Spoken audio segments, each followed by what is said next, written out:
ඉතාලියේ මිලාන් නුවර මෙට්‍රෝ පිවිසුම තමයි මේ ඔබ දකින්නේ. ඉතින් ලක්ෂ සංඛ්‍යාත ලෝවටා විසිරුණු ජනතාව එහා මෙහා යන මෙම මෙට්‍රෝ පිවිසුම ඇතුලේ බංකුවක් උඩ වාඩි වී සිටි මොරොක්කෝ ජාතික තරුණියගේ මුහුණ පිහි තුඩකින් කපා කොටා විනාශ කළ ඇල්ජීරියානු තරුණයා.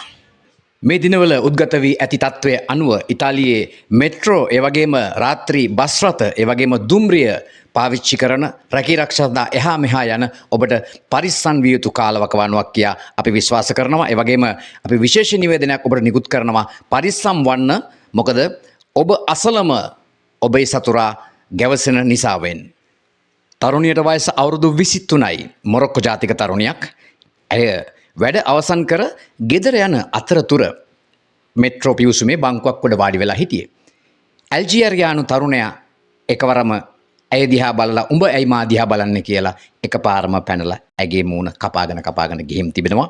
මේ වන විට ඇය රෝහල්ගත කර තිබෙන්නේ කිසිදු ජීවිත හානියක් සිදු වෙලා නැම. නමුත් ඇය දැඩි සත්කාර ඒකකයේ ප්‍රතිකාර ලබනවා. පරිස්සම් වන්න. විශේෂයෙන්ම රාත්‍රී කාලයේ රැකී රක්ෂා සඳහා යන ඔබ පරිස්සම් වන්න. මොකද මේක ඉතාලියට සුබදායි කාලවකවානුවක් නොවන නිසා. බොහොම ස්තුතියි. මම ගෝස්ල් TV මාධ්‍යකක වෙනුවෙන් නුවන් දමගේ.